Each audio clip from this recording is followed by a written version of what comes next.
Hi, my name is Paul Sargent. Welcome once again to AP Euro Bit by Bit, where I'm trying to break down modern European history into small bite-sized pieces so you can better understand it. Today's topic, the Enlightenment. What is it? Let's find out.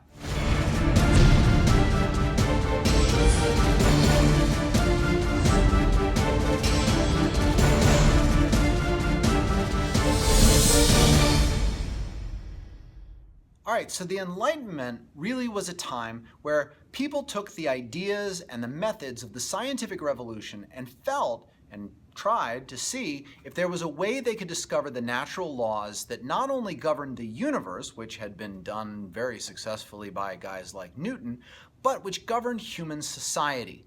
In other words, if you take away the old accepted authorities, like Copernicus did, and like Galileo did, and like Newton did for science, and you discount the old wisdom, and you start looking at things through a new lens, questioning even the basic presumptions of an idea, then maybe you can come to a better understanding of it. So applying this to human societies meant asking the question of why are things the way they are? And so in the Enlightenment, many thinkers went through and tried to find the solution to a lot of man's problems. Their goal was ultimately to rely on human reason, rationalism, the ability of the mind to think through problems in order to try and create a better society for everybody, to try and minimize human suffering as much as possible, and to try and make the world, or at least Europe, as good as they possibly could for Europeans. So what issues did the Enlightenment address? Well, the issues of political representation, the ideals of the natural rights of man, the ideals of how to find a ruler and what limits on those rulers should be, the ideals of what religion is and what should be tolerated in terms of religion, the ideals of how to create a society that would be beneficial for everybody and what that meant in terms of who to follow. And so you have a progression of ideas. So one major example of this is the encyclopedia that's edited by a guy named Denis Diderot, or Denis Diderot if you're looking into a textbook.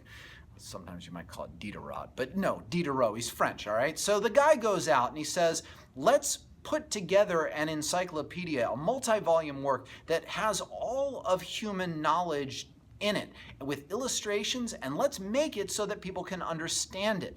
Diderot is not a big philosopher, but he's pulling together all of these ideas with the big assumption that if people have access to information, free access to information, although you had to pay to get a subscription to this thing, but you know what I'm talking about. If you have free access to the information, then you have the ability to question things that are going on. Why are there absolute monarchs? That doesn't make rational sense. Why should priests be the only ones who tell us how to get into heaven? That doesn't make a lot of sense. And it leads people to some very big decisions. Now, the specifics of the Enlightenment are going to focus on some major figures. Voltaire, Diderot, Rousseau, Montesquieu. And if you want to go back into perhaps the proto-Enlightenment, John Locke. But the foundation of it all, the basis of the Enlightenment, comes from Isaac Newton, who proved that a mathematical evaluation of the universe shows that the universe operates perfectly, and that in his view, God was a clockmaker who set things in motion. And he was a much better clockmaker than one that has to always play with the clock and fix it and make little adjustments here and there. He created the perfect clock that never needed his intervention. And if that's true, then as the Enlightenment thinker said, you could figure out the laws that govern human society and you could make them work. So what are the ultimate results of this? Well, they're mixed all over the place.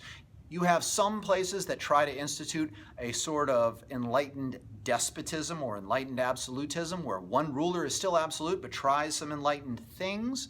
You have a constitutional monarchy that exists in England and becomes more and more ruled by Parliament and less by the royal family. And in the ultimate expression of the Enlightenment, perhaps with the other example of the early days of the French Revolution, but that gets a little out of hand. The United States of America comes along with perhaps the greatest summary of Enlightenment ideals in 2 documents. Number 1, the Declaration of Independence, declaring that there are natural laws that everyone must follow and that people have the rights to life, liberty, and the pursuit of happiness.